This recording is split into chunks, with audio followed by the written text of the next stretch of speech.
क्या पढ़ा है कि फोर्स क्या होता है, पुश और पुल। ठीक है, अगर फोर्स दोनों एक ही तरफ से डायरेक्शन से आए, अगर फोर्स की डायरेक्शन सेम हो तो वो क्या हो जाती हैं, ऐड।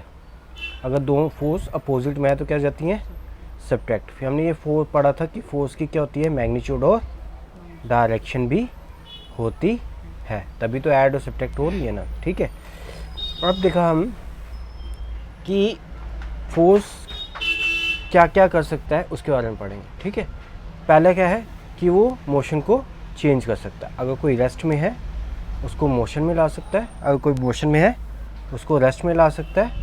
ठीक है, अगर कोई ऐसे जा रहा है तो उसकी डायरेक्शन को चेंज कर सकता है। समझ गया?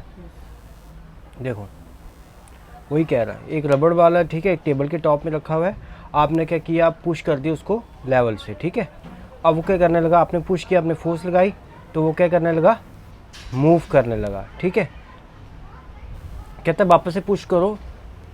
ठीक है, जब वो मूव कर रहा हो, क्या आपने उसकी स्पीड में चेंज देखा? हाँ, तो इंक्रीज तो होगी। ठीक है ना। उसके बाद क्या कहा आपने, उसके आगे पाम रख दो, जस्ट उसको टच करो, वो पीछे हटा दो। जब आपने किया ये, क्या उसकी स्पीड में कुछ हुआ? हाँ हुआ होगा, स्लो हुआ होगा। ठीक है, आप क्या कह रहे हो कि पाम को वैसे रखो। ठीक है, तो अब मूविंग वाला जैसे हिट करेगा तो क्या होगा, वो डिफ्लेक्ट हो जाएगा। समझ गए? अब इसका मतलब क्या हुआ, अब कुछ और एग्जांपल दे रहा है, जैसे कि कह रहा है कि जो पेनल्टी किक होती है, ठीक है, तो जब प्लेयर किक करता है तो उसमें क्या लगाता है, फोर्स लगाता है। जैसे हम बॉल को हिट करते हैं तो क्या लगाते हैं हम, क्या था, before being hit the ball was at rest so its speed was 0, the applied force make the ball move towards the goal. तो मतलब कि कह रहा है कि ऐसे आप हो, यहाँ पे पेनल्टी के यहाँ पे बॉल, फुटबॉल रखा हुआ है, पहले जब किक करने पहले वो क्या था, रेस्ट में था, उसकी स्पीड क्या थी, 0। जब आपने अप्लाई किया तब क्या कर गया, वो गोल की तरफ जाने लगा। ठीक है, अच्छा, अब गोलकीपर जैसे आपने जंप किया, गोलकीपर ने क्या किया, उस पर जंप किया, उस बॉल को रोक दिया। समझ गया? तो आपने देखा, पहले आपने फोर्स लगाई, फिर बॉल को क्या आई, मूवमेंट आई, वो चला गया गोल की तरफ। फिर गोलकीपर ने क्या किया, उस पर फोर्स लगाया, उसको स्टॉप कर दिया। ठीक है, उसकी स्पीड को क्या कर दिया, 0 कर दिया। तो यही तो चेंज है, यही तो चेंज है। पहले हमने 0 स्पीड से हाई स्पीड में ले गए, फिर जब गोलकीपर ने हाई स्पीड से 0 स्पीड लेके आ गया। समझ गया? आया समझ? ये तो पहले हमने पढ़ा, is the force applied in the direction opposite और direction of motion then result is decrease in the speed of the motion. वही कह रहा है कि अगर कोई स्पीड बॉल चल रहा है इस मोशन में, अगर हम फोर्स लगाएंगे अपोजिट मोशन तो उसका क्या हो जाएगा, स्पीड स्लो हो जाएगी। क्या हो जाएगी? अगर बॉल चल रहा है इस मोशन में, आपने स्पीड लगाई इस मोशन में, तो क्या हो जाएगी, उसकी स्पीड इंक्रीज हो जाएगी। अगर इन द मोशन करोगे तो स्पीड इंक्रीज होगी, अगर अगेंस्ट द मोशन करोगे तो स्पीड स्लो हो जाएगी। ठीक है, आपने ऐसे टायर देखा है, बच्चे चलाते हैं जो, अब पीछे से डंडा मारा तो क्या कर रहा हूँ, इसकी स्पीड कहाँ है, यहाँ पे, वो डंडा इस तरफ मार रहा है तो क्या हो जाएगा, स्पीड में इंक्रीज हो जाएगा। समझ गया? आया समझ? चलो आगे चलते हैं। देखो क्या कहती है कि पहली कहती है कि सिर्फ स्पीड ही चेंज होती है कि उसकी डायरेक्शन भी चेंज होगी, तो वो ये कह रही है। अब देखो क्या किया, वही हमने बाल रखा। ठीक है, अब बाल रखा के कह रहा कि आपने जैसे बाल किया, आपने फोर्स किया उस पर। ठीक है, अब वो सेम डायरेक्शन में जा रहा है, अब क्या कर दिया, आपने रूलर रख दिया उसके आगे। ठीक है, अब क्या किया उसने, जैसे बाल यहाँ आया, इससे टकराया तो क्या हो गया, उसकी डायरेक्शन चेंज हो गई। पहले हमने क्या देखा था, उसके स्पीड चेंज हो जाती थी, है ना, जब हम पुश करते थे, फिर ज़्यादा पुश करते थे, हल्का सा टच करते थे, उसकी स्पीड में चेंज आता था। अब क्या किया हमने, उसको किसी फिक्स पोजीशन में हमने मारा, जैसे इसको रूलर में, उसकी डायरेक्शन भी चेंज हो गई। समझ गया? चलो आगे। अब कुछ और एग्जांपल कह रहा है, कहता है वॉलीबॉल प्लेयर में क्या होता है कि जो हम वॉलीबॉल में हम हिट करते हैं विनिंग शॉट, जैसे एक कोर्ट होता है, यहाँ पे 2 प्लेयर होते हैं, ये क्या करता है ऊपर उठ के हिट मारता है ऐसे बॉल को, है ना। तो क्या हुआ, तो फिर ये क्या करेगा, उस बॉल को पकड़ेगा और वापस हिट करेगा, डायरेक्शन चेंज हुई ना फोर्स। इसने जब इसने फोर्स लगाई, बॉल ऐसे आ रहा था, इसने ऐसे फोर्स लगाई, डायरेक्शन चेंज हुई। फिर जब ये नीचे था, इसने ऐसे फोर्स लगाई तो डायरेक्शन चेंज होगी। तो return to the other side of the court and pushing by pushing और स्मैशिंग इट। तो ये कह रहा है कि इस वॉलीबॉल का एक एग्जांपल दे रहा है कि जैसे हम डायरेक्शन चेंज करते हैं। अब क्रिकेट की एग्जांपल दे रहा है, जैसे शॉट मारते हैं, जैसे पहले बॉल ऐसे आई, फिर हमने क्या किया, शॉट मारी, तो बॉल की डायरेक्शन चेंज होगी। समझ गए, डायरेक्शन भी चेंज हुई है, स्पीड भी चेंज हुई है, यहाँ पे दोनों हुई हैं, ठीक है। ऊपर वाले में स्पीड चेंज हो रही थी, समझ गया। तो स्लो भी जा सकता है, फास्ट भी जा सकता है, ठीक है ना, लेकिन डायरेक्शन चेंज हो जाती है।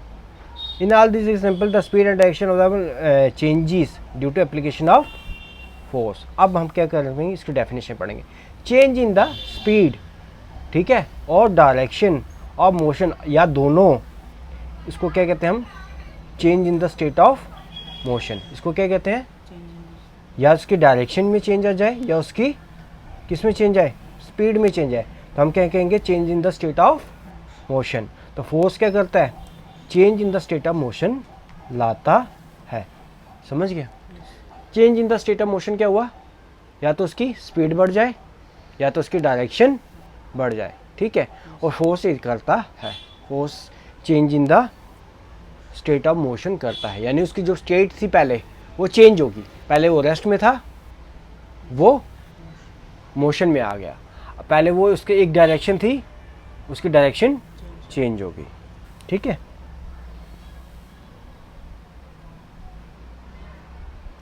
वही कह रहा है, जैसे हम रेस्ट है तो हम क्या कहेंगे इसको, स्टेट ऑफ जीरो स्पीड, ठीक है। An object may be at rest or in motion but both are state of motion. जब मोशन में होगा तो क्या कहेंगे हम, स्टेट ऑफ मोशन, ठीक है। अच्छा,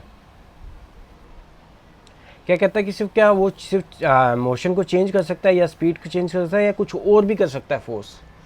तो उसने कुछ एग्जाम्पलें दे रहा है, ठीक है। तो वो कह रहा है कि उन एग्जाम्पलों में आप पढ़ो तो बताओ क्या होगा।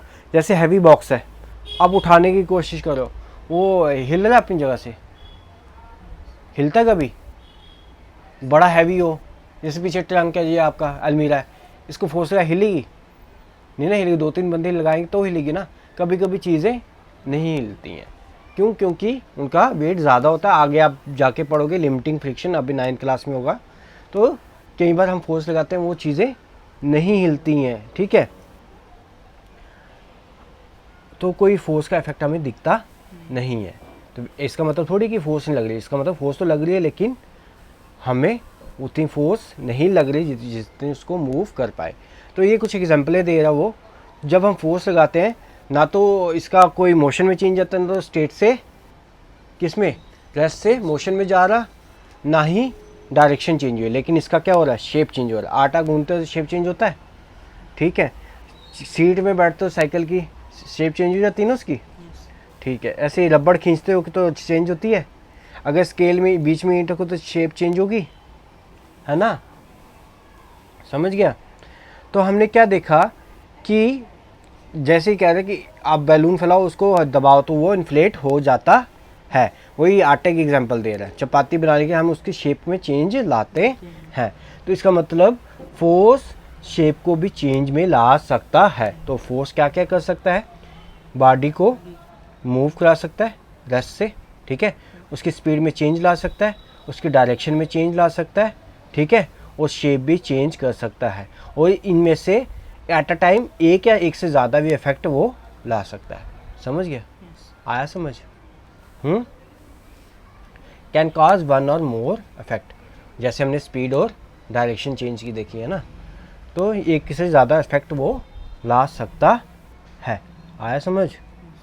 तो हम ये देखते हैं कि अगर ये एक्शन हो रहे हैं तो ये फोर्स के बगैर नहीं होंगे, पक्का कोई फोर्स लग रही होगी, ठीक है, समझ गए। वो अपने आप से स्पीड नहीं चेंज कर सकते, वो अपने आप से मूव नहीं कर सकते, कोई फोर्स लगेगी तो ही चेंज कर पाएंगे। ये समझ आया। अब चलते हैं डिफरेंट टाइप ऑफ फोर्स। पहले मस्कुलर फोर्स, हमारी मसल वाली फोर्स। क्या कहता है कि जैसे आप बुक उठाते हो या आप अपना बस्ता उठाते हो या पानी उठाते हो, तो आपको कौन सा फोर्स लगाते हो? मसल की फोर्स लगाते हो ना, समझ गए? तो आपकी बॉडी कांटेक्ट में आती है किसके? ऑब्जेक्ट में। बाल्टी अपने आप तो नहीं उठ जाएगी, बाल्टी के हैंडल पकड़ोगे तो उठेगी ना। तो दो टाइप की फोर्स के पहले है कॉन्टैक्ट फोर्स के अंदर है मस्कुलर फोर्स। कॉन्टैक्ट जैसे जो हमें टच करना पड़े, फोर्स लगाने के लिए उस चीज़ को टच करना पड़े, तो मस्कुलर फोर्स क्या है? Contact force. अब हमें बाल्टी उठानी है, अगर बैग उठाना है यानी बुक उठानी है, तो उसको टच करना पड़ेगा ना। तो ये मस्कुलर फोर्स क्या है? कॉन्टैक्ट फोर्स है। और मस्कुलर फोर्स कहाँ से आती है? हमारी मसल से आती है, समझ गए?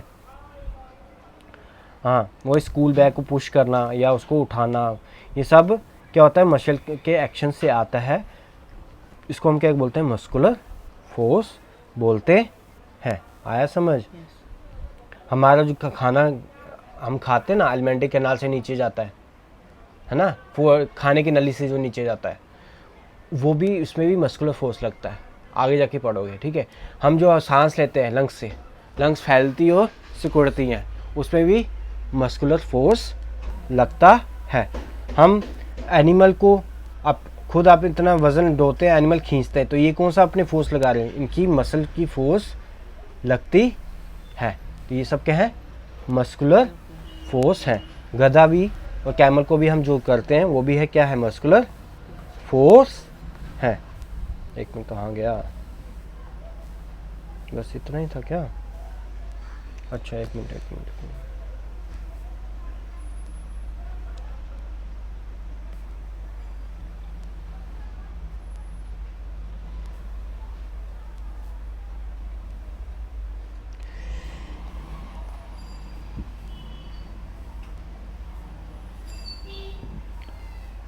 अब दूसरी एग्जांपल देख।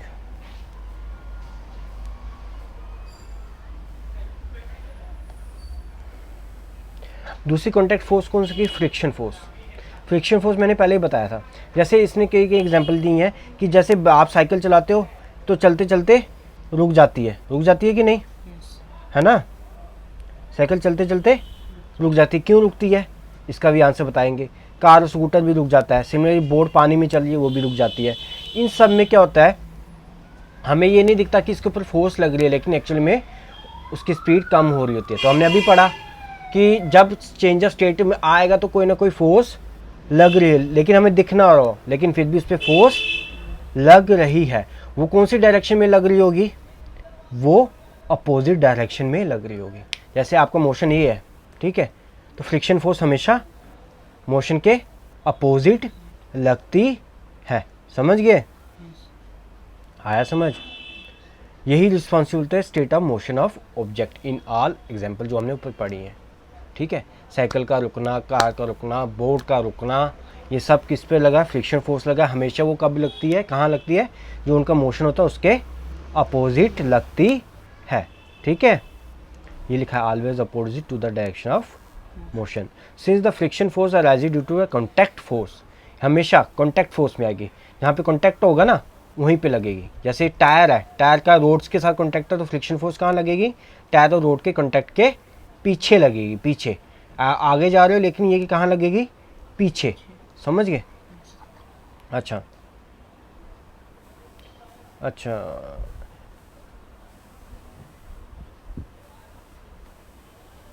मतलब कि कभी कभी ना फ्रिक्शन फोर्स हमें बड़ी ज़रूरी है। अगर फ्रिक्शन फोर्स नहीं होगा तो क्या होगा?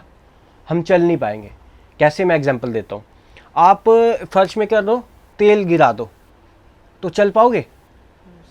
क्यों नहीं चल पाओगे? क्योंकि फोर्स है ही नहीं है। जो हमारा मतलब कि फ्रिक्शन उसमें है ही नहीं है, वो अपोजिट फोर्स कोई लग नहीं रहा। हम आगे जा रहे हैं, पीछे कोई फोर्स लग नहीं रही है। समझ गया? तो इसलिए फ्रिक्शन फोर्स होना भी बहुत ज़रूरी है। अब एक और फोर्स बता रहा है, मैग्नेटिक फोर्स। यार ये मैग्नेट होते हैं ना, अब इसने क्या कहा है? कुछ इसने एक्टिविटी का है कि जैसे कि ये मैग्नेट है, ठीक है, ये नॉर्थ होगा, ये साउथ होगा, ठीक है। तो ये मैग्नेट है, जब आपने साउथ पोल आया तो क्या किया? ये मैग्नेट आगे गया, ठीक है, पेंसिल के ऊपर रोल करके आगे चलेगा। जब हम सेम पोल आए तो क्या होगा? रिपेल होगा, पीछे चले जाएगा। तो इस पर कोई फोर्स लग रही है ना? इसका मोशन चेंज हुआ ना, रेस्ट से आया, रेस्ट से पीछे चला गया, तो इसमें कोई मोशन में चेंज आया, यानी कोई फोर्स लग रही है। वो कौन सी फोर्स है? Due to magnet. उसको क्या बोलते हैं?